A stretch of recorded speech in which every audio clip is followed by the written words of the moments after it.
Hi అండి, అందరికీ నమస్తే. Welcome to Bhavitha cooking channel. ఈరోజు వీడియోలో వచ్చేసి బెల్లంతో మంచి స్వీట్ రెసిపీ అండి. చాలా హెల్తీ రెసిపీ, చాలా ఈజీగా తయారు చేసుకోవచ్చు. ఇన్స్టాంట్గా అప్పటికప్పుడు మనం తయారు చేసుకోవచ్చు. ఇందులోకి నేను హెల్తీగా తాటి బెల్లం వేసి నేను ఈ స్వీట్ని ప్రిపేర్ చేస్తున్నానండి.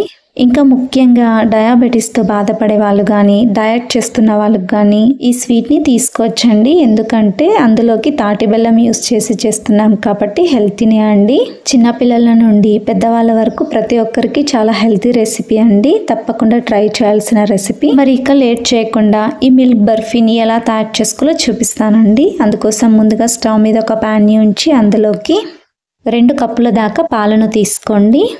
ఇందులోకి మందటి పాలను తీసుకోండి. ఇందులోకి ఎలాంటి వాటర్ అనేది వేసుకోకుండా తీసుకోవాలి. అప్పుడే మనకు స్వీట్ అనేది చాలా టేస్టీగా ఉంటుంది. అలాగే స్వీట్ కూడా తొందరగా అయిపోతుందండి. స్టవ్ని మీడియం ఫ్లేమ్లో ఉంచుకొని పాలను ఇలా కలుపుకుంటూ బాగా మరలించండి. కనీసం అంటే 5 నిమిషాల పాటు పాలను మరలించండి. పాలు అనేవి పొంగు వస్తూ ఉంటుంది కాబట్టి ఇలా మధ్య మధ్యలో కలుపుకుంటూ మనం పాలని మరలించుకోవాలి. అలాగే సైడ్స్కి మొత్తం కూడా మీగడ వచ్చిన తర్వాత దానికి కూడా ఇలా మొత్తం గరిటెతో ఇలా అనుకుంటూ మిక్స్ చేసుకుంటూ పాలను మరలించుకోవాలండి. ఇలానే కలుపుకుంటూ పాలు సగం అయ్యేంత వరకు కూడా మరలించండి. స్టవ్ని లో టు మీడియం ఫ్లేమ్లోకి టర్న్ చేసుకుంటూ పాలను మరలించండి. ఎప్పుడైతే పొంగు వస్తుంటుందో అప్పుడు లో ఫ్లేమ్లో ఉంచుకోండి. తర్వాత మరీ హై ఫ్లేమ్లో మీడియం ఫ్లేమ్లోకి టర్న్ చేసుకుంటే మరలించండి. ఇలానే 5 నిమిషాల పాటు పాలను మరలించుకున్న తర్వాత ఇందులోకి 1 కప్పు దాకా తాటి బెల్లంని వేసుకోండి. ఇప్పుడు బాగా కలపండి. స్టవ్ని లో ఫ్లేమ్లోనే ఉంచుకొని ఇలా కలుపుకోవాలి.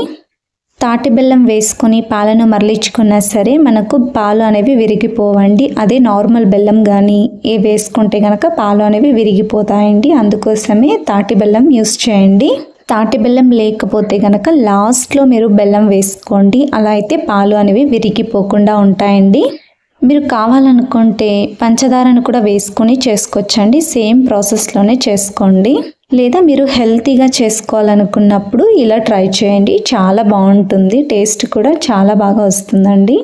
ఇలానే వేసుకున్న బెల్లం మొత్తం కరిగేంత వరకు కూడా స్టవ్ని లో ఫ్లేమ్లో ఉంచుకొని ఇలా కలుపుకుంటూ బెల్లం మొత్తం కరిగించండి. బెల్లం పూర్తిగా కరిగిన తర్వాత స్టవ్ని లో ఫ్లేమ్లో ఉంచుకొని ఇందులోకి 1 కప్పు దాకా పాల పొడిని వేసుకోండి. మిల్క్ పౌడర్ని వేసుకోవడం వల్ల మనకు టేస్ట్ బాగుంటుంది. అలాగే కన్సిస్టెన్సీ అనేది కూడా దగ్గర పడుతుందండి. అందుకోసమే మిల్క్ పౌడర్ని వేసుకొని ఇప్పుడు బాగా కలపండి. ఎక్కడ కూడా చిన్న చిన్న ఉండలు అనేవి కట్టకుండా ఇలా బాగా మిక్స్ చేసుకోండి. స్టవ్ని లో ఫ్లేమ్లో ఉంచుకొని ఇలా మిక్స్ చేసుకోవడం వల్ల తొందరగా గట్టిపడదండి మిశ్రమం మొత్తం కూడా. అందుకోసమే స్టవ్ని లో ఫ్లేమ్లో ఉంచుకొని ఇలా ఉండలు కట్టకుండా బాగా కలపండి.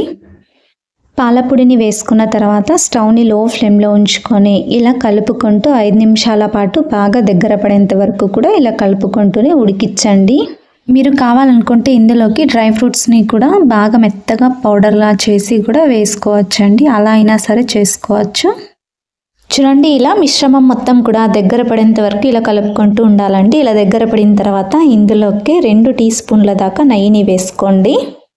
ఇప్పుడు నెయ్యి మొత్తం కూడా మిశ్రమంలో కలిసేటట్టు ఇలా బాగా కలపండి.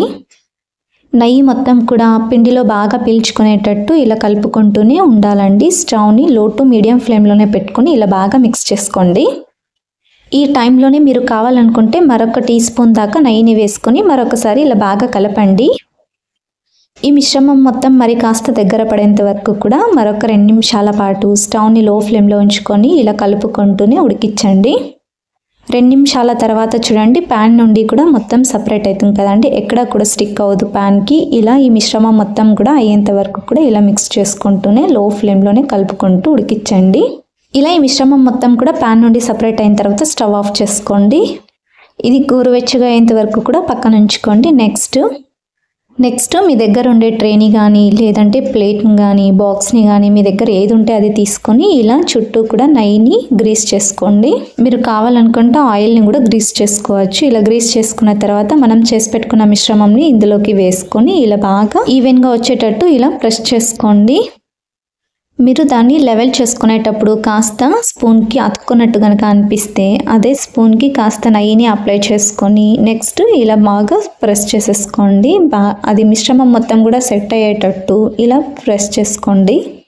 ఈ మిశ్రమం మొత్తం కూడా ఇలా సెట్ చేసుకున్న తర్వాత పూర్తిగా చల్లారేంత వరకు కూడా పక్కన ఉంచుకోండి. నేను ఇక్కడ అరగంట సేపు పక్కన ఉంచుకుంటున్నానండి. ఈ మిశ్రమం మొత్తం పూర్తిగా సెట్ అయిన తర్వాత ఇలా నైఫ్తో చుట్టూ కూడా స్క్రాప్ చేసుకున్న తర్వాత ఇక్కడ నేను చూపిస్తున్న విధంగా బాక్స్ని ఇలా ఉల్టా పెట్టేసి బ్యాక్ సైడ్ కాస్త ఇలా ట్యాప్ చేయగానే ఈజీగా వచ్చేస్తుందండి.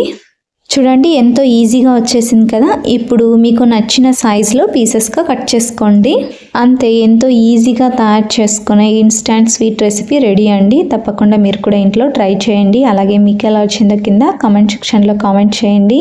అలాగే ఇలాంటి మరెన్నో హెల్తీ అండ్ ఈజీ రెసిపీస్ కోసం నా ఛానల్ని సబ్స్క్రైబ్ చేసుకోండి, లైక్ చేయండి, షేర్ చేయండి. Thank you for watching video.